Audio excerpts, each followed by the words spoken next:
Olá amigo, olá amiga, bem-vindo ao canal Professor Rodrigo Batista. Aqui juntos todos os dias nós estudamos a Palavra de Deus. E hoje é domingo, dia 27 de abril, estamos na reta final do mês, e o nosso tema de estudo de hoje é o primeiro mandamento. O verso para memorizar da semana está em Salmo 46, verso 10, que diz assim: Aquietem-se e saibam que eu sou Deus, sou exaltado entre as nações, sou exaltado na terra. Esse verso áureo que nós estamos estudando durante a semana, que é a continuação ainda da semana passada, onde nós estudamos sobre as nações, as escolhas que o ser humano fez em substituir Deus na sua vida por coisas mundanas, deixando Deus de lado e colocando aquilo que eles queriam em primeiro lugar. O ser humano foi decorrendo cada vez mais no pecado do eu, do ego, do egocentrismo, deixando completamente Deus a ver navios. Em outras palavras, de uma forma mais simples de dizer, eles não se importavam. Deixavam Deus para trás e seguiam em frente. Só que sempre que eles fizeram isso, a resposta de Deus continuava sendo a mesma: amor. E eles continuavam se afastando cada vez mais, e Deus continuava em amor, perdão, chamando eles de volta. Até que em alguns momentos eles ouviam a voz de Deus. E isso acontecia, infelizmente, quando as coisas iam de mal a pior. Aí sim eles clamavam a Deus e Deus estava sempre lá disposto a ajudá-los, a guiá-los, a salvá-los, tanto no Antigo Testamento quanto no Novo Testamento. O povo de Deus sempre é guiado pelo amor de Deus. E quando a gente faz as coisas erradas na nossa vida, a gente paga as consequências.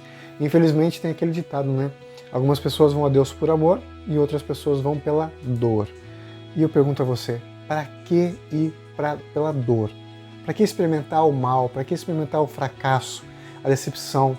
Para que passar pela dor e o sofrimento, as lágrimas, se você poderia evitar tudo isso se simplesmente confiasse em Deus? É claro, eu não estou dizendo para você que uma vida com Cristo é perfeita. Pelo contrário, nós estamos no mundo de pecado. Então nós vamos enfrentar dificuldades e problemas, desafios, perdas de pessoas queridas, perdas de coisas que nós gostamos, mas quando escolhemos estar com Deus e Ele é o regente, o rei das nossas vidas, as coisas fazem diferença. As coisas são diferentes. E Ele faz a diferença nas nossas vidas. Ele nos dá o consolo, Ele nos dá a sua presença e uma promessa poderosa de salvação e de reencontro com os nossos queridos e com Ele, quando Ele voltar nas nuvens do céu. O primeiro mandamento que Deus deu pra gente está em Gênesis capítulo 2, dos versos 9 a 17. Aqui a nossa lição usa o verbo hebraico tsavá, que é traduzido como ordenar, tsavá. Foi a ordem que Deus deu em Gênesis 2, principalmente versos 16 e 17, em que Deus fala para o primeiro casal, para Adão e Eva, olha, não comam da árvore do jardim do bem e do mal, porque no dia em que vocês comerem dela, os olhos de vocês se abrirão e vocês serão conhecedores do bem e do mal, e como consequência, vocês vão morrer. Até aquele momento, o mal era uma escolha, uma opção, mas ele não era real. Era uma coisa mais virtual mesmo, uma teoria, não uma prática. E nunca foi em momento algum a intenção de Deus fazer com que o mal fosse algo real e prático, que nós experimentássemos a dor e o sofrimento. Nós falamos sobre isso ontem. Deus não criou a morte, Deus não criou o sofrimento, Deus não criou aquilo que é ruim, que é mal. Tudo isso é a ausência de Deus. E quando a gente se escolhe, por nosso livre e espontânea vontade, somos seres moralmente livres, fazer o que é errado, estamos abandonando a fonte da vida. Estamos abandonando Deus e, como consequência, nós caímos na escuridão do pecado que tem um salário, que é a morte. Por isso é importante a gente entender esse contexto das nações, primeira parte da semana passada e agora, nesse primeiro momento, sobre a ordenança de Deus. Quando a gente escolhe seres humanos em lugar de Deus, nós perdemos de vista a eternidade. Quando a igreja do Senhor, lá do Antigo Testamento, escolheu reis humanos, pecadores para reger pecadores, eles caíram em situações terríveis e esses líderes, de vez de aproximarem mais as pessoas de Deus, só afastaram. O primeiro rei de Israel, Saul, errou feio contra Deus, e ele era perfeitamente aquilo que eles pediram. Aí nós temos Davi, que andou segundo o coração de Deus, mas falhou muito, errou muito. E o exemplo que ele deu foi terrível tanto para ele quanto para Israel e para a própria família. Aí nós temos Salomão, o homem mais sábio que já existiu nesse mundo fora Jesus. E o que ele fez? Começou a adorar deuses, ídolos, quebrou os mandamentos, as regras que Deus deu para os reis de Israel. Não era para multiplicar cavalo, ele tinha um monte. Não era para casar várias, ele tinha várias esposas. Tudo que Deus disse para ele não fazer, ele fez. E no final acabou se tornando até mesmo idólatra, um pouquinho antes de morrer, mas se voltar para Deus novamente. E nós temos o livro de Eclesiastes que ele escreveu, né? Uma vida totalmente amargurada no final da vida, provavelmente uma depressão profunda por ter abandonado os caminhos de Deus. Aí nós temos uma sequência de reis, né?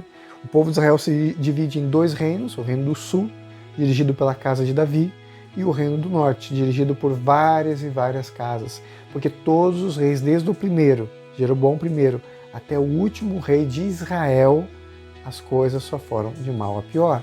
Poucas vezes algum rei tentava resolver a situação e trazer as pessoas de volta para Deus, mas isso geralmente não acontecia. Até bezerros de ouro e adoração a deuses foi introduzido no povo de Israel.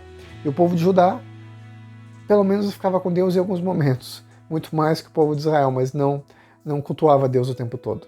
Na verdade, o povo de Judá só se virava para Deus em alguns momentos de acordo com os líderes religiosos que estavam lá e também, claro, a casa de Davi. Se o rei era o adorador de Deus, o povo adorava a Deus. Se o rei não adorava a Deus, o povo não adorava a Deus. É assim que funciona. Uma vida cheia de tropeços desnecessários se Deus fosse e permanecesse como o rei de Israel. No Novo Testamento, acontece a mesma coisa. O povo de Deus vai deixando gradativamente o evangelho para ter posições, para ter poder político e religioso ao mesmo tempo. É bom a gente entender tudo isso, porque a partir de amanhã nós vamos começar a estudar o livro de Daniel. Vamos ver o capítulo 2, o capítulo 7 do livro de Daniel, principalmente esses dois capítulos, que nós vamos abordar ali como Deus define essa questão dos governos do mundo. Será que existe um limite? Será que Deus sabia tudo o que ia acontecer? Claro que nós sabemos que Deus sabe todas as coisas. E Ele quis mostrar isso justamente para que a gente tivesse a crença real, fundamentada na sua palavra, de que Ele está no controle da história. A gente não precisa ter medo disso. Deus está no controle das nossas vidas, cada um de nós. Ele é o nosso Deus poderoso e se você quiser hoje, Ele pode ser o Rei da sua vida, o Senhor e o Salvador da sua alma, da sua existência. Quando você é nesse momento, se colocar em atitude de reverência, onde quer que você esteja, em qualquer momento que você esteja, para juntos falarmos com Deus. Vamos orar. Querido Pai que estás no céu, te agradecemos pelo estudo da Tua Palavra, porque a partir de agora estudaremos o livro de Daniel e pedimos a Deus que nos ajude a compreender, a entender a Tua mensagem e aplicar em nossas vidas. O Senhor é nosso Rei soberano.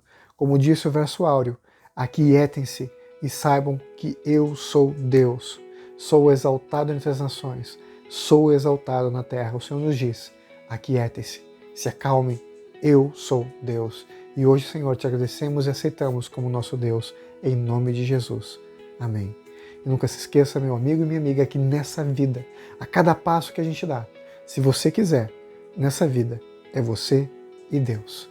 E todos nós que somos irmãos estaremos juntos, unidos, caminhando rumo à Canaã Celestial. Fica com Deus, fique em paz. Te vejo amanhã para o nosso próximo estudo. Tchau, tchau.